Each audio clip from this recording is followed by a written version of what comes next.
শান্তি আলোচনার আড়ালে ইরান কি তবে বড় কোনো যুদ্ধের প্রস্তুতি নিচ্ছে? মার্কিন গোয়েন্দা সংস্থা ও স্যাটেলাইট ইমেজ বলছে ইসরায়েলি হামলার পর ধ্বংসস্তূপের নিচ থেকে ইরান এখন তাদের বিশাল ক্ষেপণাস্ত্র ভান্ডার উদ্ধারে মাঠে নেমেছে। তেহরানের এই গোপন মিশনের আসল উদ্দেশ্য কি? ডোনাল্ড ট্রাম্পের সম্ভাব্য প্রত্যাবর্তনের আগে ইরান কি কোনো নতুন গেম প্ল্যান সাজাচ্ছে? আজকের ভিডিওতে আমরা বিশ্লেষণ করব মধ্যপ্রাচ্যের বর্তমান পরিস্থিতির পেছনে সেই চাঞ্চল্যকর তথ্যগুলো। আসসালামু আলাইকুম। আন্তর্জাতিক রাজনীতির জটিল সমীকরণ এবং ভূ রাজনৈতিক উত্তেজনার সর্বশেষ খবরাখবর নিয়ে আপনাদের স্বাগতম। আপনি যদি বিশ্ব রাজনীতির পর্দার পেছনে আসল ঘটনাগুলো জানতে চান তবে সঠিক জায়গাতেই এসেছেন। আপনারা দেখছেন খবর সংযোগ রিস্ক চ্যানেল। আজ আমরা কথা বলবো মধ্যপ্রাচ্যের নতুন সে উত্তাপ নিয়ে যা পুরো বিশ্বের নিরাপত্তা ব্যবস্থাকে নতুন করে ভাবিয়ে তুলছে। ভিডিওটি শেষ পর্যন্ত দেখুন, কারণ শেষে থাকছে আপনার জন্য একটি গুরুত্বপূর্ণ মেসেজ। মধ্যপ্রাচ্যের চলমান উত্তেজনার মধ্যে ইরানের ভূগর্ভস্থ ক্ষেপণাস্ত্র ঘাঁটিগুলো নতুন করে আলোচনায় উঠে এসেছে। কূটনৈতিক চ্যানেলে যুদ্ধবিরতি ও শান্তি আলোচনার প্রচেষ্টা যখন ঝুলে আছে, ঠিক তখনই স্যাটেলাইট চিত্র বিশ্লেষণ করে মার্কিন সংবাদ মাধ্যম CNN জানিয়েছে ইরান তাদের ক্ষতিগ্রস্ত ভূগর্ভস্থ স্থাপনাগুলো থেকে দ্রুতগতিতে ক্ষেপণাস্ত্র ও লঞ্চার উদ্ধারের কাজ শুরু করেছে। এই ঘটনা পুরো অঞ্চলে নতুন করে নিরাপত্তার শঙ্কা তৈরি করেছে।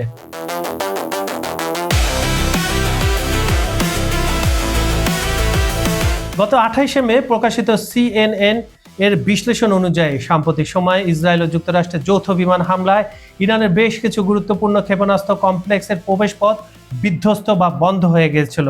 এর ফলে ইরানের বিপুল সংখ্যক ক্ষেপণাস্ত্র ও লঞ্চার ভূগর্ভস্থ স্থাপনাগুলোতে আটকা পড়ে, যা সাময়িকভাবে তাদের পাল্টা হামলার সক্ষমতাকে ক্ষতিগ্রস্ত করেছিল।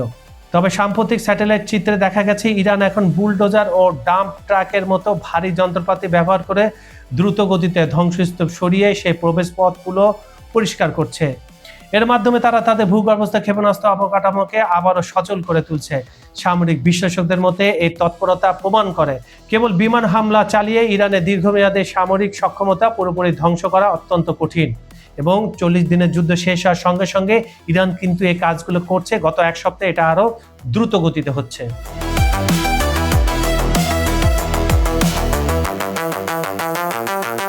শুধু CNN নয়, এর আগে মার্কিন সংবাদ মাধ্যম NBC নিউজে একই ধরনের আশঙ্কার কথা জানিয়েছিল।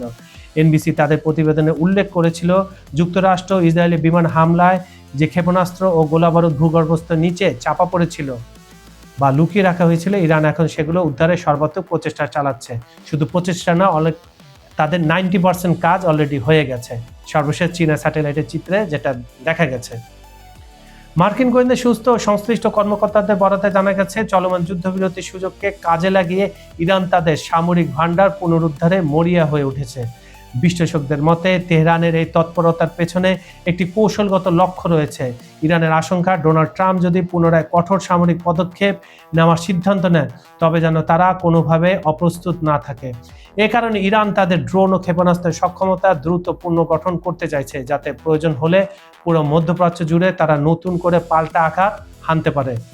মার্কিন প্রতিরক্ষা সদর দপ্তর পেন্টাগন যদিও এখন পর্যন্ত তাদের পূর্ববর্তী সামরিক অভিযানের সফলতার দাবিতে অনড় রয়েছে, তবে ইরানের এই নতুন তৎপরতা মার্কিন নীতি নির্ধারকদের ভাবিয়ে তুলেছে। শান্তি আলোচনা অনিশ্চয়তার বৃত্তে আটকে থাকা এবং একই সাথে ইরান কর্তৃক ক্ষেপণাস্ত্র অবকাঠামো সক্রিয় করার বিষয়টি পুরো মধ্যপ্রাচ্যের ভূ রাজনৈতিক স্থিতিশীলকে বড় ধরনের হুমকির মুখে ঠেলে দিচ্ছে। তবে 40 দিনের যুদ্ধে যে ক্ষয়ক্ষতি হয়েছে তা কিন্তু এখন বেরিয়ে আসছে খোদ মার্কিন কংগ্রেসে।